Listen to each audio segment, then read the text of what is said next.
పల్నాడు జిల్లాలో కాంగ్రెస్ పార్టీ బలోపేతానికై ఈ జిల్లాకు సంబంధించిన లీడర్లు కార్యకర్తలు అందరం కలిసి విస్తృత స్థాయి సమావేశాన్ని ఏర్పాటు చేసుకోవడం జరిగింది. దీని ముఖ్య ఉద్దేశం కాంగ్రెస్ పార్టీ బలోపేతమే.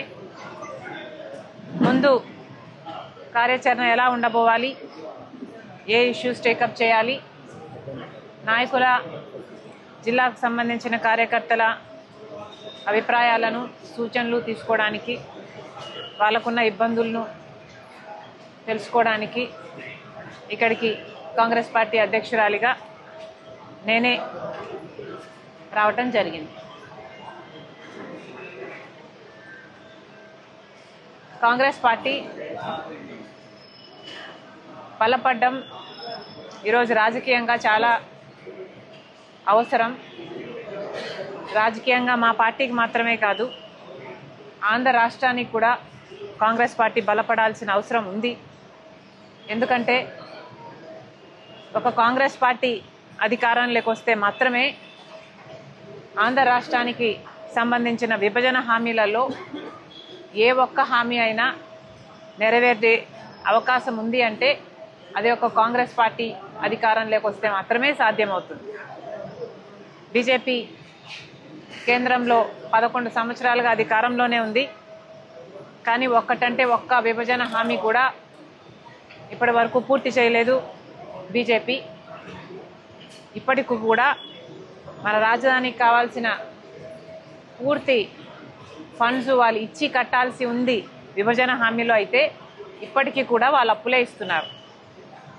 పోలవరం ప్రాజెక్టు జాతీయ ప్రాజెక్టుగా పూర్తి చేయాల్సిన బాధ్యత కేంద్రానిదైతే ఇప్పటికీ కూడా 45 మీటర్లలో కాదు 41 మీటర్లోనే దీన్ని పూర్తి చేయాలి అని పార్లమెంటులో చెప్పినా కూడా వైసీపీకి చెందిన ఎంపీలు కానీ, టీడీపీకి చెందిన ఎంపీలు కానీ, జనసేనకు చెందిన ఎంపీలు కానీ ఏ ఒక్కరూ నోరు విప్పలేదు.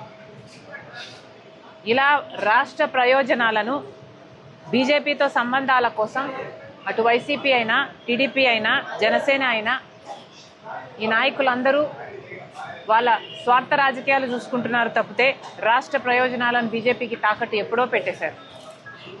కాబట్టే ఈరోజు కాంగ్రెస్ ఎదగాల్సిన అవసరం ఉంది. ఎందుకంటే ఒక కాంగ్రెస్ పార్టీ మాత్రమే ధైర్యంగా, నిజాయితీగా బీజేపీని ఎదిరించి ప్రశ్నించే సత్తా ఉన్న ఏకైక పార్టీ ఈరోజు మన రాష్ట్రంలో ఉన్నది ఒక కాంగ్రెస్ పార్టీ మాత్రమే. కాబట్టి ఇవన్నీ జనాల మధ్యకు తీసుకువెళ్ళాలి. కాంగ్రెస్ పార్టీ కార్యకర్తల, నాయకుల బాధ్యత చాలా ఎక్కువ ఉంది దీంట్లో. కాంగ్రెస్ పార్టీ గ్రామ లెవెల్లో, బూత్ లెవెల్లో బలపడాల్సిన అవసరం ఉంది. ఇవన్నీ ఎలా సాధించాలి అన్న అంశాలపై ఈరోజు చర్చించడానికి కాంగ్రెస్ పార్టీ రాష్ట్ర అధ్యక్షురాలిగా నేనే ఇక్కడికి రావడం జరిగింది. థ్యాంక్ యూ అన్న. Thank you.